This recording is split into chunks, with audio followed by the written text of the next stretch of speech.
Hello everyone, how are you. मैं Surendra Kumar, lecturer in English, आपका इस लेसन की प्रेजेंटेशन में स्वागत करता हूं। स्टूडेंट्स, आज का हमारा लेसन है Evans tries an O level, written by Colin Dexter.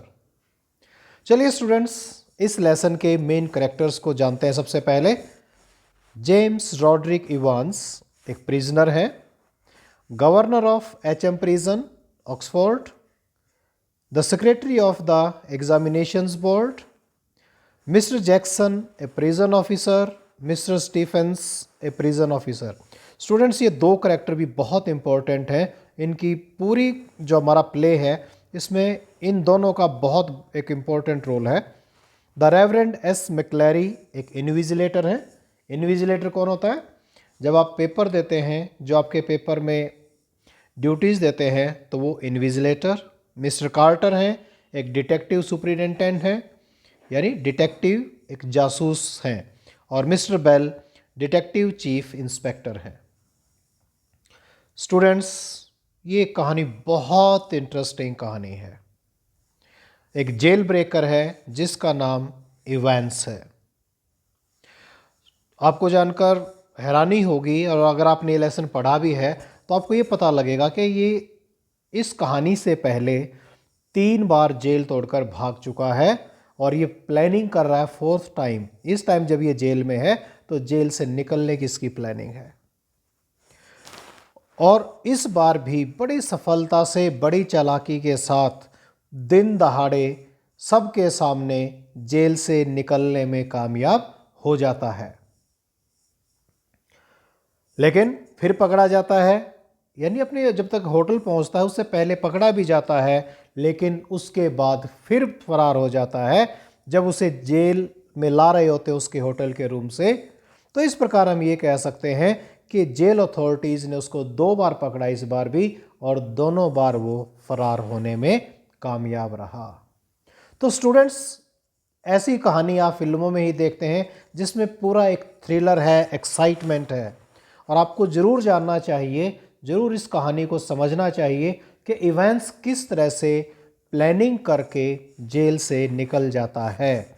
लेकिन सबसे पहले जानते हैं इवेंट्स है कौन। इवेंट्स एक क्लिप्टोमैनियक है। क्लिप्टोमैनियक कौन होता है स्टूडेंट्स? एक ऐसा व्यक्ति जो चोरी तो करता है, लेकिन चोरी उसकी एक अर्ज होती है, अंदर से कुछ होता है कि मैं इस चीज़ को उठा लूँ। मतलब उसको अपना पेट भरने के लिए, कुछ करने के लिए चोरी नहीं करता, बल्कि उसके अंदर से एक अर्ज उठती है, एक हुंकार सी उठती है कि मैं चोरी कर लूँ, मैं इसको उठा लूँ। तो वो इस तरह का चोर है, और इस समय वो जेल के अंदर है। जर्मन लैंग्वेज सीख रहा है ताकि वो अपनी एकेडमिक क्वालिफिकेशन को बढ़ा सके, और ओ लेवल एग्जामिनेशन की तैयारी कर रहा है ताकि वो एग्ज़ाम दे सके। और जब हमारी कहानी शुरू होती है तो उस ओ लेवल का जो है मैटर चल रहा होता है। और स्टूडेंट्स, इवांस को द ब्रेक के नाम से जाना जाता है। इवांस द ब्रेक, यानी प्रिजन ऑफिसर्स जो हैं वो जानते हैं कि इवांस को जेल में रखना बहुत मुश्किल है। जैसे किसी फिल्म के डायलॉग है ना, डॉन को पकड़ना असंभव है। तो इवांस को जेल के अंदर रखना बहुत मुश्किल है, और उसे इवांस द ब्रेक के नाम से जानते हैं। 3 टाइम्स वो एस्केप ऑलरेडी हो ही चुका है, और जब कहानी शुरू होती है ओ लेवल एग्ज़ाम की तैयारियां जेल में चल रही हैं। और स्टूडेंट्स, क्योंकि गवर्नर को पता है, जो जेल का गवर्नर है, कि इवांस को जेल में रखना मुश्किल है, तो वो कोई रिस्क नहीं लेना चाहता कि किसी तरह की कोई कमी उसके एग्ज़ाम में रह जाए कि उसे निकलने का मौका मिले। तो क्या करते हैं? प्रिकॉशंस ली जाती हैं। सबसे पहली प्रिकॉशन क्या है कि जेल में इवांस का जो सेल है, जिस कोठरी में वो बंद है, वहीं पर एग्ज़ाम की जो तैयारी है वो की जाती है कि इसका पेपर यहीं उसी के सेल में लिया जाएगा। और प्रिजन के जो ऑफिसर्स, उनको ऑर्डर दिया हुआ है कि कोई चांस नहीं लेगा। अगर हल्की सी भी उन्हें किसी चीज़ की संभावना नज़र आती है तो उसको भी दूर किया जाए। और जितने भी ऑब्जेक्ट्स, शार्प ऑब्जेक्ट्स हैं, जैसे कैंची है, रेज़र है, वो इवांस के सेल से रिमूव कर दिए जाते हैं। यानी ऐसी कोई चीज़ नहीं छोड़ी जाती जिसे वो हथियार के तौर पे यूज़ करके किसी के नुकसान पहुंचा सके। केवल एक उसकी एक बेकार सी लाल और सफ़ेद रंग की एक हैट है जिसे वो कहता है ये मेरी लकी चार्म है, वो उसके पास छोड़ दी जाती है वहाँ पर।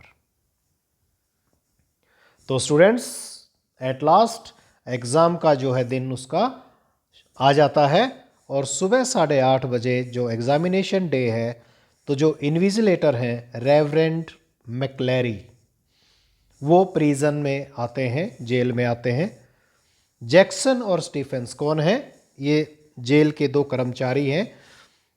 वो इवांस की सेल के बाहर लगातार नज़र रखने के लिए उसकी कोठरी के बाहर उनकी ड्यूटी लगा दी जाती है, वो पोस्टेड हैं। और गवर्नर ने एक अरेंजमेंट ये भी किया है कि उसके कमरे में माइक लगा दिए हैं, स्पीकर्स लगा दिए हैं, ताकि जेल अथॉरिटीज़ जो भी बातें वहाँ पर हो रही हैं उनको सुन सकें। और सुबह 9:10 पर गवर्नर रिसीवर को ऑन कर देते हैं, यानी अब के बाद से जितनी भी आवाज़ें होंगी सेल के अंदर, सारी की सारी जेल अथॉरिटी सुन पाएंगी। यानी कहीं वो ऐसी कोई प्लान तो नहीं कर रहा कि वो जेल से भागने की कोई प्लान हो, कोई नुकसान पहुंचा के या किसी को किडनैप करके, जिस तरह मैक्लेरी अंदर आए हैं। तो हर संभावना को नकारते हुए सारी तैयारियां पूरी की गई थी। अब जब पार्सन यानी रेवरेंड जब मैक्लेरी जेल में आए तो गवर्नर ने अपने ऑफिसर्स से को कहा कि मैक्लेरी को थोरोली सर्च किया जाए। थोरोली मीन्स पूरी तरह से सर्च किया जाए। और उन्हें क्या मिला? Semi inflated rubber ring. एक सेमी माने थोड़ा सा फूला हुआ, इन्फ्लेट माने फूला हुआ, एक रबड़ का रिंग मिला उन्हें जो थोड़ा सा फूला हुआ था। तो पार्सन ने बताया कि उसे पाइल्स की प्रॉब्लम है और उसे बैठने में दिक्कत होती है, इसलिए वो इस ट्यूब को अपने साथ रखते हैं। तो वो अलाउड कर दिया, ठीक है आप इस रबड़ रिंग को अपने साथ लेकर सेल में जा सकते हैं। तो एग्ज़ाम ऐसा करते करते 9:25 AM पर एग्ज़ाम शुरू हो जाता है, लेकिन 9:40 पर असिस्टेंट सेक्रेटरी जो है मॉडर्न लैंग्वेजेस के, वह गवर्नर को इन्फॉर्म करते हैं कि एक करेक्शन स्लिप हम देना भूल गए इन्विजिलेटर को, तो हम वो स्लिप भेज रहे हैं, तो आप उसे अंदर भेज दें। चलो, गवर्नर ने उसे भी एक्सेप्ट कर लिया और उसे सेल के अंदर भिजवा दिया। मैक्लेरी ने इवेंस को कहा कि line number 15 at page number 3 पर जो है आप उसे ठीक करें। तो एट 10:50 पर Evans sought permission to put a blanket round his shoulders. Evans ने कहा कि मुझे एक कंबल चाहिए ताकि मैं अपने शोल्डर्स पे डाल सकूं। ये परमिशन भी दे दी गई। क्यों इसको स्टीफेंस को सस्पिशन तो था, शक था कि इसका पर्पस क्या है, लेकिन स्टीफेंस ने देखा कि कुछ सेल्स के अंदर ठंड बहुत ज़्यादा है, तो ठीक है वो शक भी उसका दूर हुआ और ठीक है इवांस को अलाउ किया गया कि वो ब्लैंकेट को अपने कंधों के ऊपर डाल सकता है।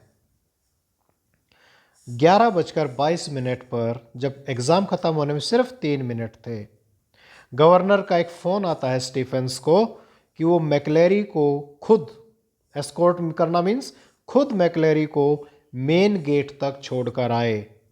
और 11:25 पे स्टीफेंस मैक्लेरी को मेन गेट तक छोड़कर आते हैं। इंटरेस्टिंगली जब स्टीफेंस छोड़ने जा रहा था तो उसे लगता है कि जो इन्विजिलेटर है, जब आए थे तब थोड़े से मोटे थे, है ना, अब थोड़ा सा थिन हो गए हैं, अब थोड़ा सा और पतले हो गए हैं, तो वो मतलब पजल सा था। जब स्टीफन वापस आया इवांस के सेल में तो ये देखकर हैरान रह गया, शॉक लगा उसे कि जो पार्सन थे वो तो वहाँ चेयर के ऊपर बांध रखे थे, उनके बाल कटे हुए थे और खून इधर उधर बिखरा हुआ था। अब उन्हें ये रियलाइज़ हुआ कि वो जिस व्यक्ति को बाहर छोड़कर आए हैं वो वास्तव में इवांस था। और जो मैक्लेरी घायल थे वो उन्होंने कहा कि आप मेरी चिंता ना करें, मैं सारा कुछ आपको बता दूंगा। अब शीट की बात करते हैं स्टूडेंट्स। यहाँ ये जो शीट थी ये बहुत इंपॉर्टेंट है। अब मैक्लेरी ने गवर्नर्स का कहा फोटोकॉपी जो शीट थी जो सुपर इम्पोज की गई थी last page of question paper. Super impose mean उसके ऊपर अलग से चिपकाई गई थी, जैसे आप दो पेज को चिपका देते हैं एक दूसरे के ऊपर, तो वो सुपर इम्पोज की हुई शीट थी। और उस पर एक एडवाइस थी जर्मन लैंग्वेज में लिखी हुई इवांस के लिए कि प्लान को स्ट्रिक्टली फॉलो करना है और पार्सन को जोर से नहीं मारना है। यानी ये जर्मन लैंग्वेज के अंदर उस पर प्लानिंग दी हुई थी और इवांस ने उसको फॉलो किया। तो चलिए स्टूडेंट्स, अब पक्षी तो उड़ गया जेल से, और पक्षी के उड़ने के बाद सब जगह भगदड़ मची और चेज शुरू हुआ इवांस को पकड़ने के लिए। अब डिटेक्टिव सुपरिंटेंडेंट थे कार्टर। उन्होंने मैक्लेरी को अप्रोच किया और मैक्लेरी ने कहा कि वो इवांस के वेयर अबाउट्स को जानता है। उसने कहा कि मैं जानता हूँ इवांस कहाँ पर होगा। और ही लेड देम टू एल्सफील्ड वे। और गवर्नर ने कार्टर को मैक्लेरी को अपने साथ ले जाने दिया। स्टूडेंट्स, बहुत इंपॉर्टेंट पॉइंट है ये भी कि गवर्नर ने कार्टर को कहा कि मैक्लेरी को तुम अपने साथ ले जाओ। यानी इवांस पहले ही जेल से बाहर था और अब मैक्लेरी भी जेल से बाहर चला गया। अब गवर्नर ने जो कोडेड मैसेज था इवांस के लिए उसको क्रैक किया, उसको तोड़ा। उस मैसेज को का सही मीनिंग उन्होंने निकाला और उन्होंने गेस लगाया कि इवांस शायद न्यूबरी के अंदर होंगे। तो उसने स्टीफेंस और जैक्सन्स को कहा कि वो चीफ इंस्पेक्टर बेल के कांटेक्ट में रहें। इवेंट्स की प्लान को उन्होंने बहुत सराहा कि वास्तव में उन्होंने उसको डॉज किया था ना, और ये भी कहा कि लेकिन बच्चे तुम बहुत बड़ी गलती कर गए हो क्योंकि तुमने पेपर को यहीं पर छोड़ दिया है। यानी जिस पेपर पर इवेंट्स की प्लान थी वो तो जेल में ही था, और इस बात के लिए उन्होंने कहा कि तुमने बहुत बड़ी गलती कर दी ये पेपर यहीं जेल में छोड़कर। तो स्टूडेंट्स, आपको क्या लगता है, क्या वो पकड़ पाएंगे उसको? तो चलिए, अब कार्टर महोदय मैक्लेरी को साथ लेकर उसको ढूंढने के लिए चले गए हैं। गवर्नर उधर से क्रैक कर रहे हैं कोडेड मैसेज को। तो कार्टर ने गवर्नर से कहा, फ़ोन किया कि मैक्लेरी ने इवांस को देखा है एल्सफील्ड वे पर, बट उन्होंने उसे मिस कर दिया है, वो निकल गया यहाँ से भी। तो गवर्नर ने उसे कहा कोई बात नहीं, आप न्यूबरी जाएं। और जब मैक्लेरी से पूछा, मैक्लेरी के बारे में पूछा, भाई मैक्लेरी का क्या हाल है, कहाँ पर है, तो बताया कि उसे तो हम रेड क्लिफ होटल में छोड़ आए। कहाँ छोड़ आए? रेड क्लिफ होटल में छोड़ आए। तो गवर्नर ने फ़ोन किया और ये पता चला कि मैक्लेरी तो वहाँ से जा चुके हैं। यानी इवांस पहले ही जा चुका था। कार्टर के साथ मैक्लेरी गए, मैक्लेरी को रेड क्लिफ होटल छोड़ा गया और मैक्लेरी वहाँ से फरार हो गए। गवर्नर को कुछ आशंका हुई तो वो सीधा जो मैक्लेरी का रेजिडेंस है उसकी ओर दौड़े, और क्या पाया कि मैक्लेरी को तो वहाँ पर बांध कर रखा हुआ है, और ये पता चला कि वो तो सुबह 8:15 बजे से उन्हें ऐसे ही बांध कर यहाँ पर रखा हुआ है। यानी जेल में कौन गया फिर? यानी जेल में इवांस का ही कोई साथी था जो मैक्लेरी का वेश धारण करके जेल में गया, और इवांस को वहाँ से वो छुड़ा कर ले गए। तो पक्षी तो पूरी तरह उड़ चुका था। और आगे बात यह भी है कि मैक्लेरी तो जेल में गए ही नहीं, तो ये काम तो किसका था? इवांस के ही गैंग का था।